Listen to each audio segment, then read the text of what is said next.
Hey guys, good morning. This is Holly Starks, and my presentation is going to be on 100 cell phones. So, a little bit about why I chose to do 100 cell phones was because there was a gentleman on Facebook who I believe it was like a 6-month test, or he releases the case study after 6 months. And he did a test with 99 cell phones. And basically, what he was doing is seeing if he could trick the GPS and Apple Maps and Google Maps into thinking there was 99 phones and what it would do. So he put these 99 phones in a red wagon and walked around the streets in Europe.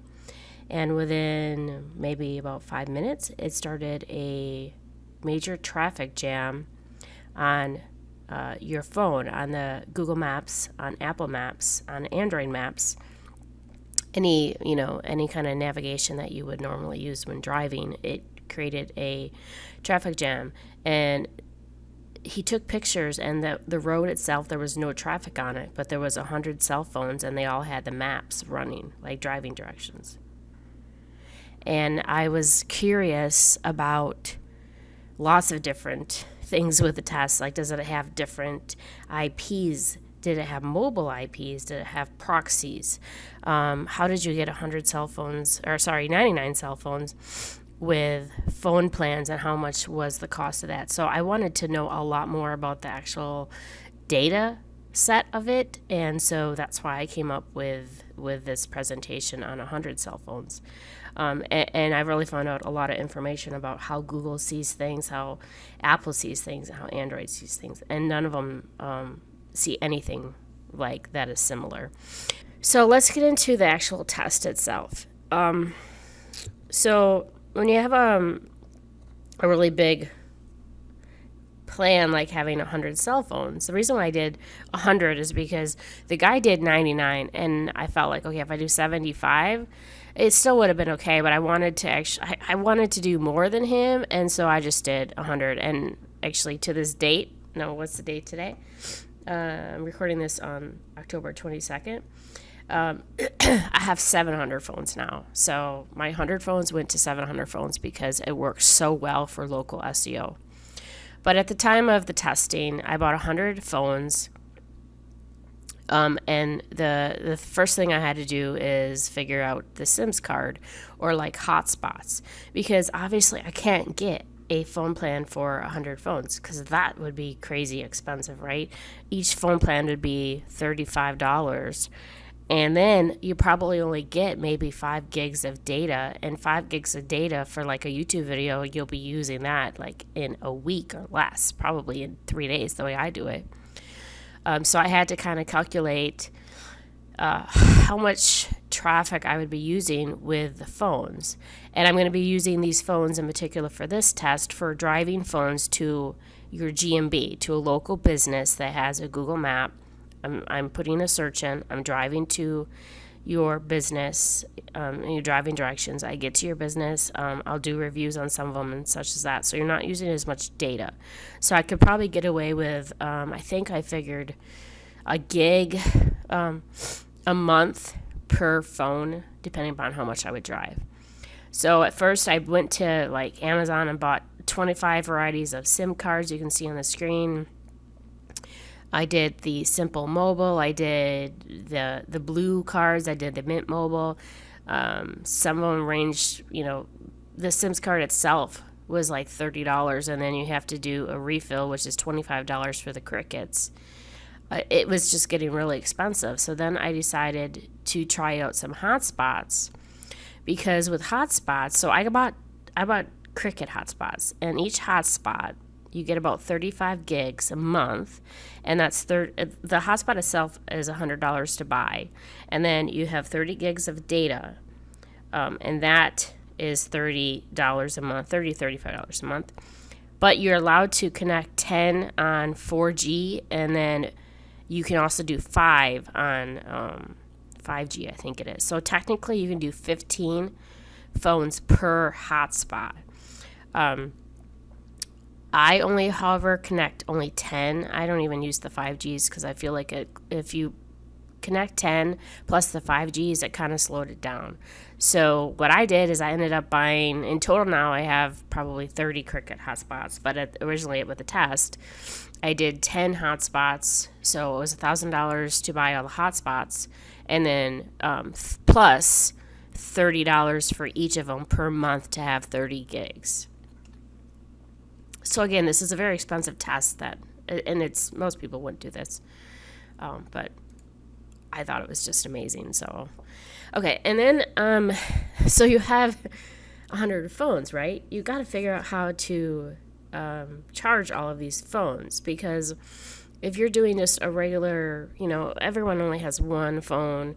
Generally, maybe some have two with a business, but you can't charge 100 phones like slow like that, because it's going to take you forever to get them charged. Then you go drive, they're going to die in like a half a day because they're older phones, and then you have to figure out how to charge 100 phones again for the next day.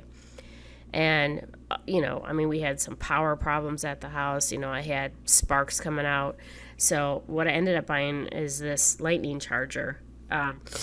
It charges, this one in particular charges 60 at a time. And about 12 hours in, half of the USBs went dead, so I had to return that. And then I ended up buying from the same company a base of 30, and that's what I charge now on.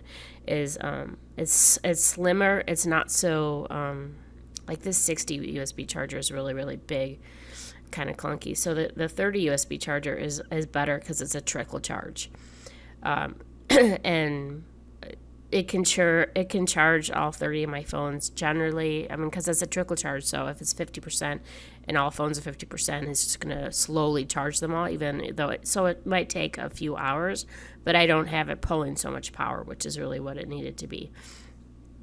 The lightning chargers, they can be really quick, and that's what generally, if you have an iPhone, you want a lightning charger because it can charge in like an hour, but it pulls so much power out of my circuits that I literally blew all the power on my street. So I had to figure out a different plan, which is what the 30 USB charger is.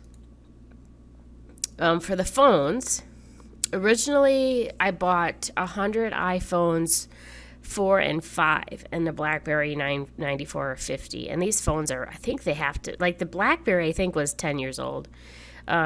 So I have now an iPhone 10, and they just are coming out with a 12, I think, next year. So the iPhone 4 and 5 are very old. I don't know how many years old they are, but they're quite old. They are not allowed to be updated anymore, which at the time I did not know.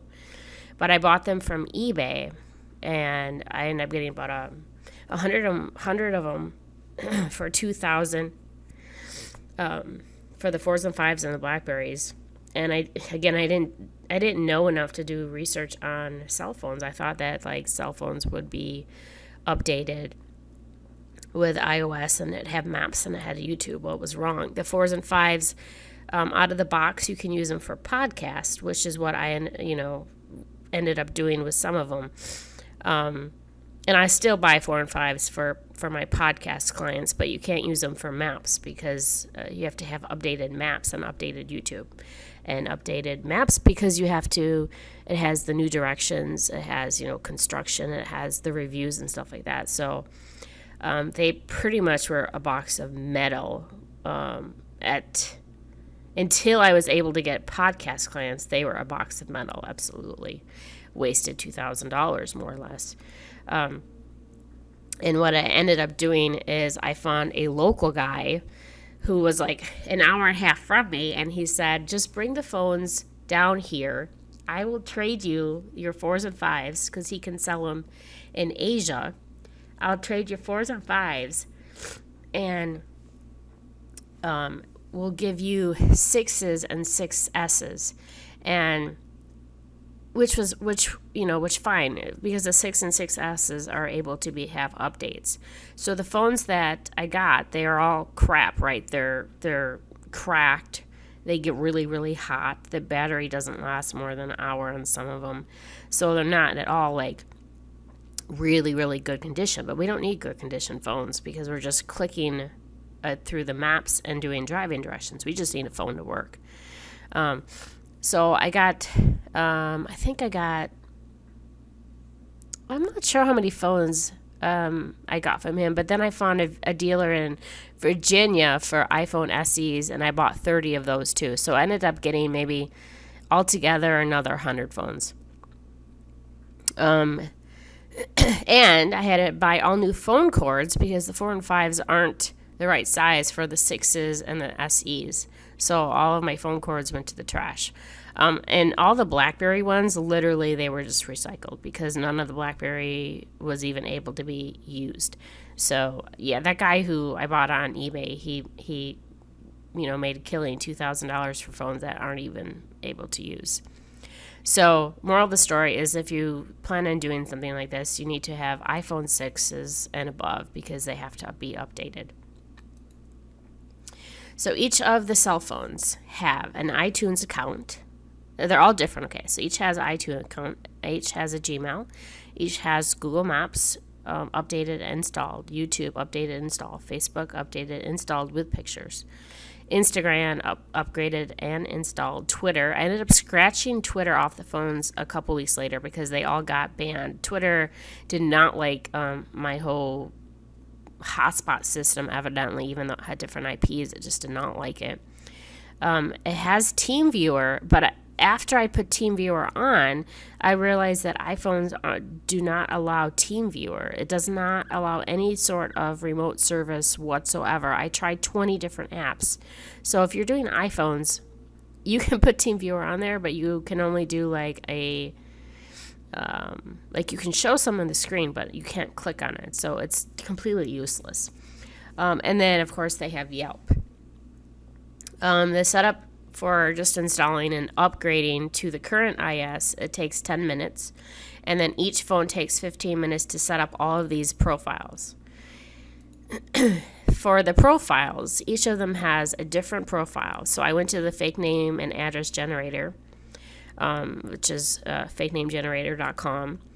And then I had mix of birthdays, mix of males and females.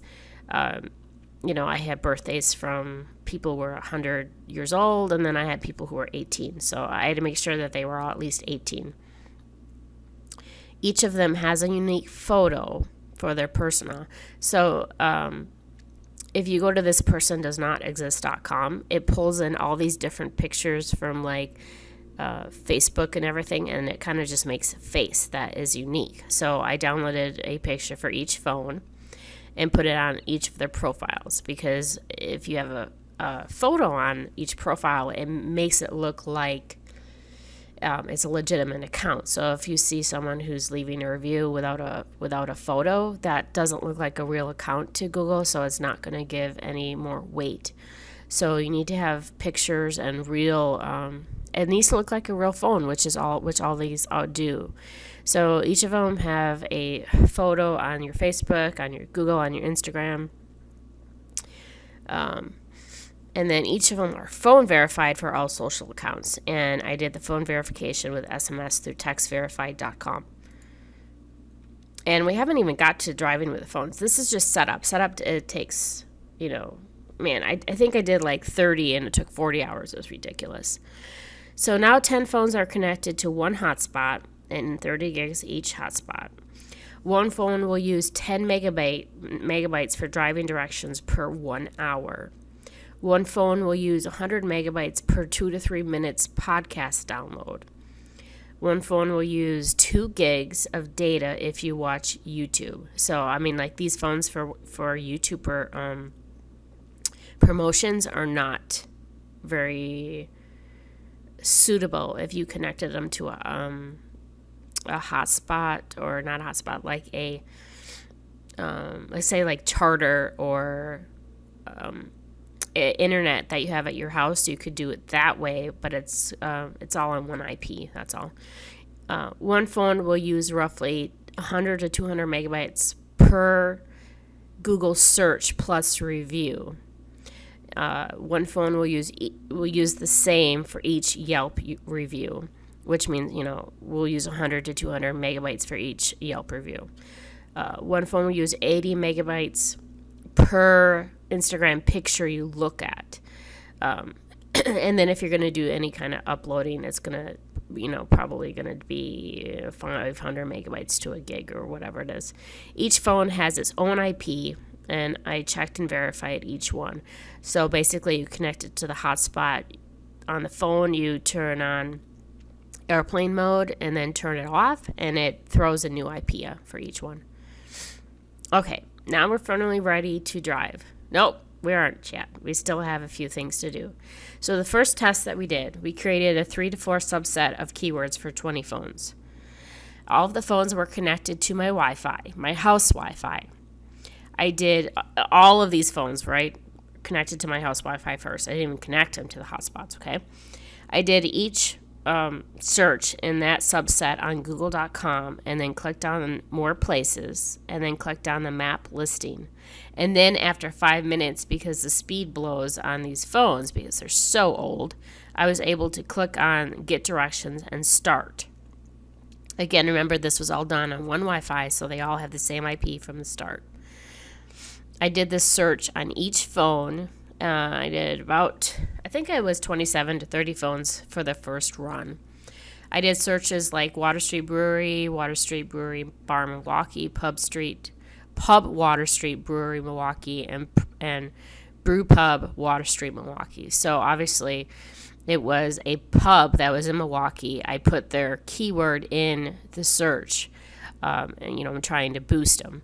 I left the house with 27 to 30 phones, drove up the block, turned on 3 of the hotspots, and the phones connected to them, and then I started off on my 70 miles venture over to Milwaukee. On a side note, we tried to do voice search with Siri and Echo. Did not work at all because if you do Siri brings up Apple Maps, and we're doing Google Maps.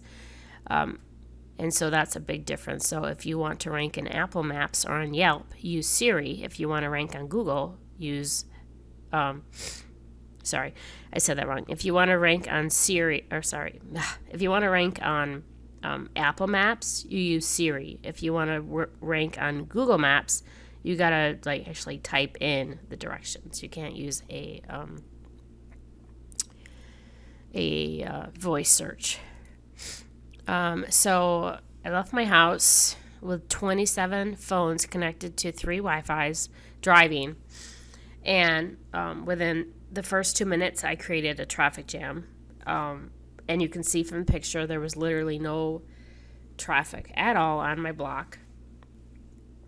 And I didn't know I didn't actually know this until I had all these phones out, is that I needed to mute them. But at the time, I was not muted, and so all the phones were yelling me in a woman's voice to traffic is ahead, is heavy, and blah, blah, blah, and trying to reroute me and stuff like that. So that was kind of interesting. But again, you can see that on the red, it shows that heavy traffic, and even up in front, it shows yellow or orange, and there's no traffic on my street. And I created traffic jams everywhere I went, even when I just slowed down to posted speeds. And there was no traffic at all. This, on the right-hand side all the way, this is a on-ramp, and there was nobody in front of me. So I thought this was all interesting. This is all, I think this is the Google Maps that I was using. I'm pretty sure it was. This is not Apple Maps. This is Google Maps. Okay, so for the overheating, the phones, they get really hot because they're old. So on my first drive, I just put them in a box, essentially, and I don't know, it was pretty quick when they all were overheating. And I got that message saying that the phone was going to turn off because it was overheated. But although it did say that, all of them directed me to the bar fine, and when I picked up the phones, they all were, even though I had that message, they all had the maps on them. So I ended up having to buy I had to try a few different things to control the heat. And because if they're, you have all the phones stacked like that, it's just going to get hot. Yeah, so we got kind of creative. We bought a CD case holder from Goodwill for $5, and they created enough airflow, but when I would take a turn, all of them would go flying and fall over the place. So this is what I ended up buying, is this phone storage. It was only $25, a phone storage, plus it held my hotspots in it, and it was enough space. So the problem with these are that if you still make a turn, they all sort of like flip over a little bit. So if you can't take a turn fast at all.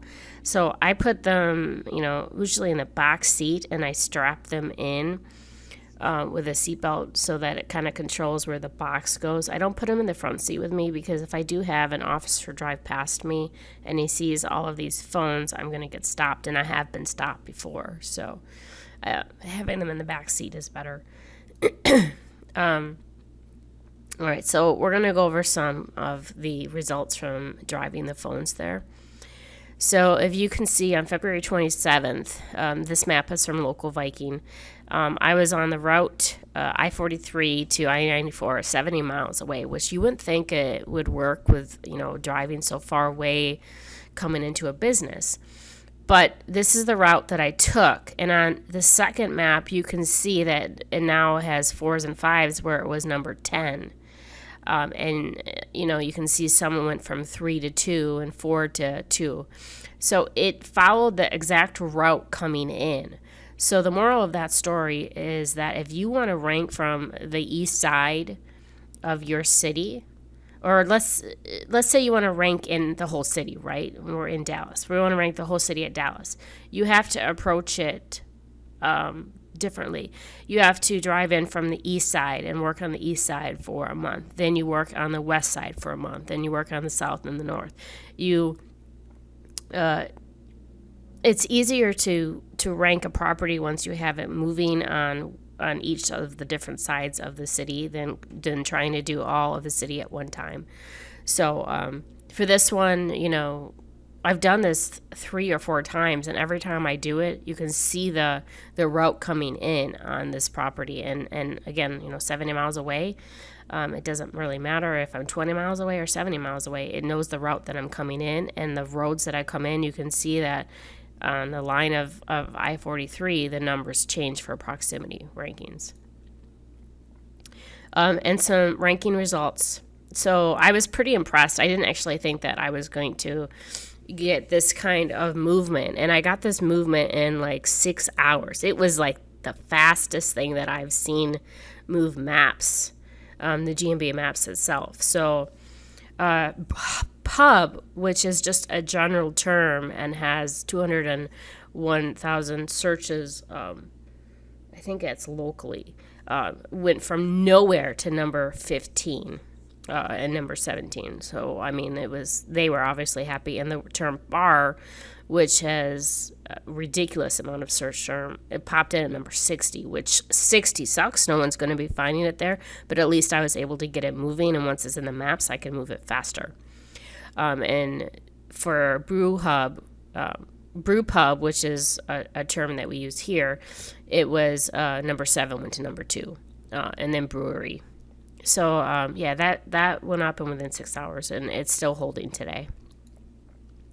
Another driving test that we did for home services, so something like let's say maid services, cleaning services, carpet cleaning, stuff like that. We drove to their business, and obviously you have to have a GMB and a business that shows the address, or this does not work. So on March 4th, my route in was from Milwaukee I-95, 35 miles away, and you can see on March 8th, it only took 4 days, and they went from 3 to number 2, and today they're actually number 1. And I drove, did I say how many phones? I think I took 19 phones because I didn't want to be overly aggressive. And I only drove to their business one time, I believe. And then we decided to do some podcast tests. And I'm telling you guys, if you have podcast clients, if you have two YouTube clients and you can convert them over to podcast clients, because I mean, if they're already doing YouTube, they might as well be doing podcast. It's like crazy for podcast. And it's the only downside is that you have to touch every single phone. So you touch 10 phones per day with search for each of the podcasts. So it's a total of 50 phones produced this test, okay?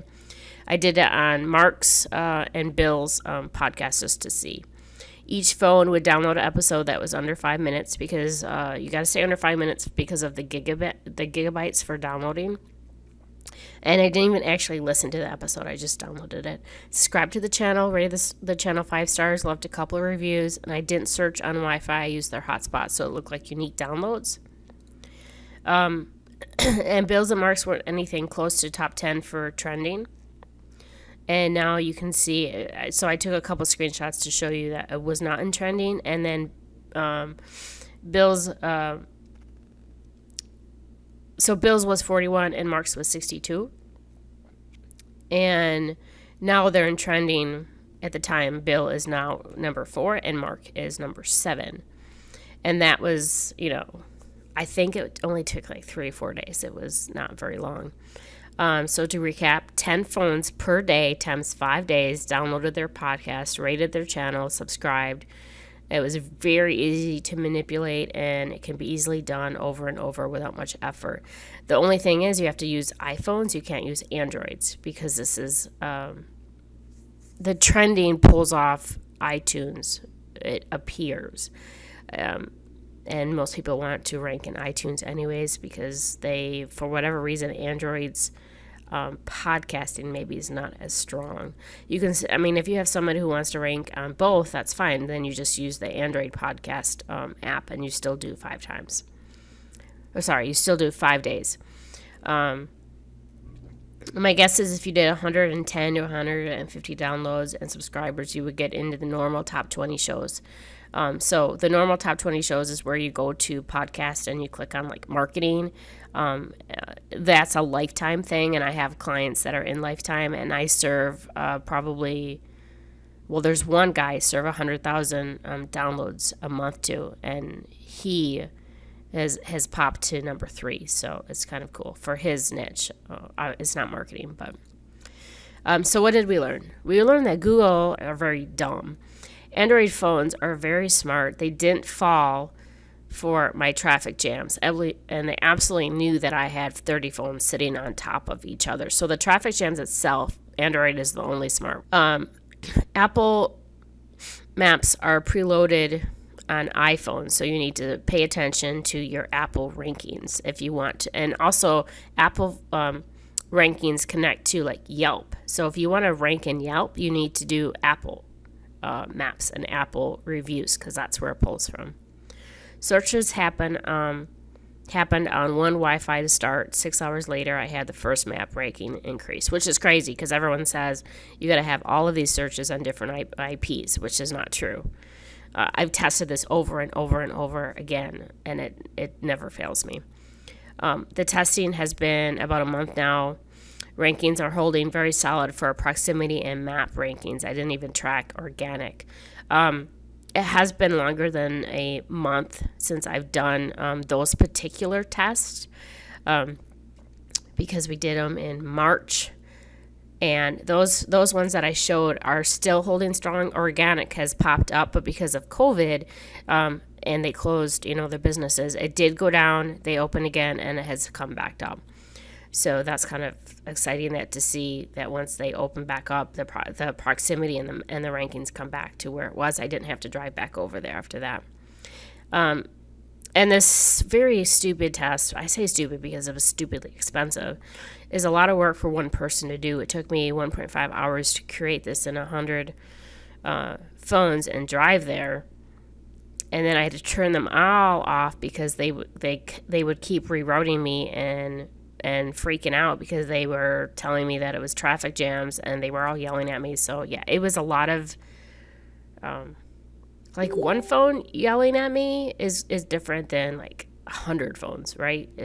I suppose I could mute them, but I wanted to see like if certain phones would pick up the traffic jam and rerouted me by a different business or tell me to go to this business or something like that. So that's why I had the volume on.